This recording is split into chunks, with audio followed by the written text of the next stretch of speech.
अनुमति भी नहीं हो रही थी। तो हम लोग तो उस समय से समझते हैं कि इस देश में आंदोलन सही कौन चला रहा है और गुमराह कौन कर रहा है।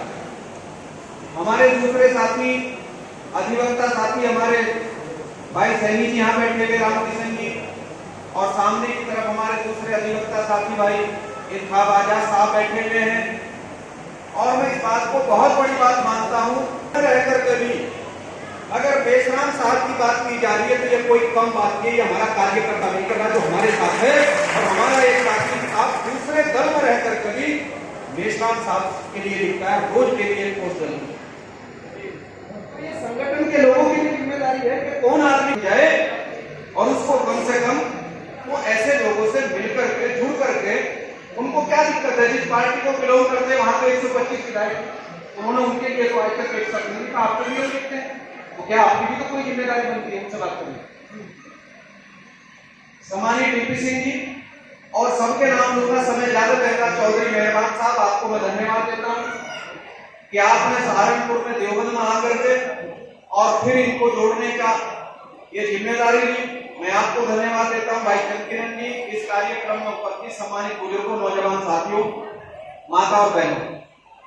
साथियों, अभी परसों की बात है, परसों मुजफ्फरनगर में इस हॉल से भी 3 गुना बड़ा हॉल था और पैर रखने की जगह नहीं थी, और मुझे नजर आ रहा है कि 2-3 लोग यहाँ बैठे हुए जो उस कार्यक्रम में भी थे।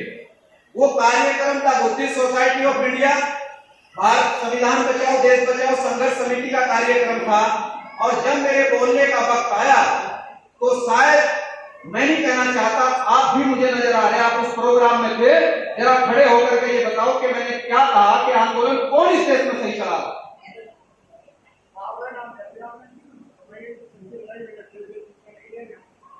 दूसरों के मंच को बोल के ये हिम्मत है कोई, ये कर लगा दूसरों के मंच पर जाकर आपकी बात कर रहा है, तो मेरी समझ में नहीं आ रहा है किस तरह से। इसलिए सम्मानित साथियों,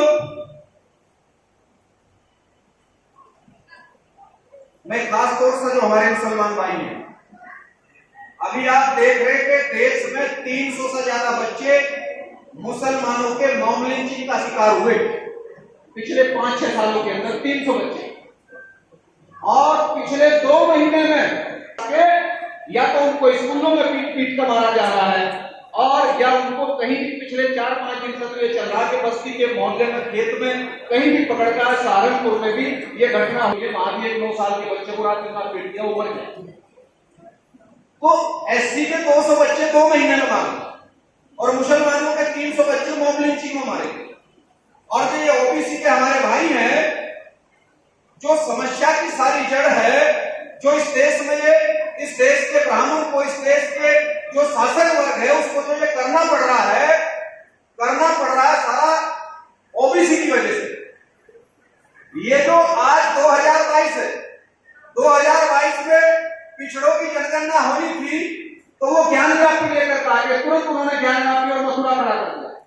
2012 में पिछड़ी जातियों की जनगणना होनी थी, चूंकि डीपी सिंह जी ने इस बात को जहां से छोड़ा, मैं इस बात को 2 मिनट में वहीं से आगे बढ़ा रहा हूं। संविधान का जो आर्टिकल 340 है, ये राष्ट्रपति को अधिकार देता है कि राष्ट्रपति एक कमीशन बनाएंगे और कमीशन बना करके ये जांच कराएंगे कि इस देश में कौन कौन लोग पिछड़े हैं जो विकास में पिछड़ गए।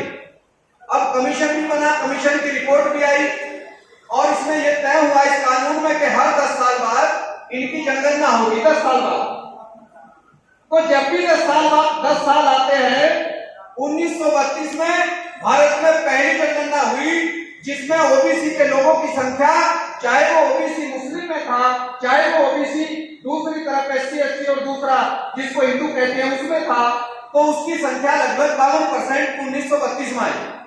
अब इस देश को जो चलाने वाले लोग हैं, खास तौर से अगर हम उनका नाम नहीं बताएंगे तो ये भी एक बहुत बड़ा धोखा है। लोग हमारे इतने समझदार है कि जब तक क्लियर ना उनकी समझ में नहीं आता कि किसको शासक वर्ग बता रहे। तो जो मुट्ठी भर लोग हैं, 3% लोग हैं, उनको ये पता था 32 में अंग्रेजों ने जनगणना करा दी है, अब ये 1942 में होगी। इसलिए इन्हीं आरएसएस और कांग्रेस के लोगों ने, ब्राह्मणों ने मिलकर के 1942 में गांधी जी को आगे करके भारत छोड़ो आंदोलन चलवाया, और इस तरह से 1942 में जनगणना नहीं हो पाई। फिर 1952 में फिर ओबीसी की जनगणना होनी थी। जो चुनाव भारत में 26 जनवरी 1950 को भारत का संविधान लागू हो गया और पंडित नेहरू केवल अंतरिम सरकार के जो अंतरिम गवर्नमेंट बनी थी उसके वो प्रधानमंत्री थे। संविधान लागू होते ही देश में चुनाव करना था, लेकिन उन्होंने 1950 में चुनाव नहीं कराया। 1952 तक चाहे देश के राज्यपाल थे, चाहे देश की यूनिवर्सिटी के कुलपति थे, चाहे आईएएस अफसर थे, आईपीएस अफसर थे, 3% ब्राह्मणों को जब तक इन्होंने 80% सीटों पर कब्जा नहीं कराया तब तक इन्होंने चुनाव नहीं कराया। 1952 में जैसे जनगणना हुई थी इन्होंने भारत में चुनाव करा दिया, फिर जनगणना रही। उसके बाद 1962 आ गया। इन साथी दिमाग लोगों ने 1962 में चीन के साथ फिर युद्ध हो गया। उसके बाद 1972 आ गया तो भारत और पाकिस्तान का युद्ध हो गया जिसमें बांग्लादेश बन गया। इसके बाद धीरे धीरे फिर 1982 आ गया। इन साथी दिमाग लोगों को अगर आप नहीं समझोगे, उसके बाद इन्होंने 82 में स्वर्ण मंदिर का आपको सबको पता है जिसमें 84 में इंदिरा जी शहीद हुई, गोल्डन टेम्पल कांड हो गया स्वर्ण मंदिर। उसके बाद 82 के बाद 92 आ गया। 92 में फिर देश में मांग होने लगी ओबीसी की जनगणना कराओ, तो इन लोगों ने 6 दिसंबर 1992 को मस्जिद तोड़ दी और इस तरह से ये सारा मामला फिर पटाई में चला गया। 1992 के बाद फिर 2002 आ गया। 2002 के बाद अटल बिहारी वाजपेयी देश के प्रधानमंत्री थे। कांग्रेस और बीजेपी ने सेटिंग करके फिर कारगिल युद्ध करवाया। उसके बाद 2010 के बाद 2002 के बाद 2012 आया। आरएसएस ने प्लानिंग करके कांग्रेस और बीजेपी के साथ इस देश के अंदर, चूंकि वामन विश्राम साहब के आंदोलन से और बामसेब के आंदोलन से ये पता लग रहा था कि दुश्मन कौन है, इस तरह से कांग्रेस और बीजेपी टारगेट पा रही थी। इस तरह से उन्होंने देश में अन्ना हजारे को दिल्ली में बिठा करके और लोकपाल जैसी असंवैधानिक मांग उठवा करके इस देश में अरविंद केजरीवाल और आम आदमी पार्टी पैदा कर दी और इस तरह से 2012 में फिर ओबीसी की जनगणना भारत के अंदर नहीं हो पाई। अब 2022 है, अब उन्होंने ज्ञानव्यापी देश में तैयार कर दिया। इसलिए साथियों समय का अभाव है, मैं अपनी वाणी को यही विराम देता हूँ। देखो कोई कह रहे अब इससे कोई फर्क नहीं पड़ता, लेकिन बात वसूल की करो, मिशन की बात करो, और अगर इसको नहीं करेंगे तो हम अपनी इस देश के चाहे दलित हो, SC ST के लोग हो, मुस्लिम हो, ओबीसी हो, तो भारत का मूल निवासी है, समय भी बहुत कम है, हम अपनी मां बहनों की हिफाजत नहीं कर पाएंगे। इसलिए भाई जिसके पास है, अगर आधा खत्म भी करना पड़े आंदोलन में तो इसको खत्म को दांव पर लगा करके इसको अगली नस्लों को बचा लो। अपनी वाणी को विराम देता हूँ। जय हिंद, जय भारत, जय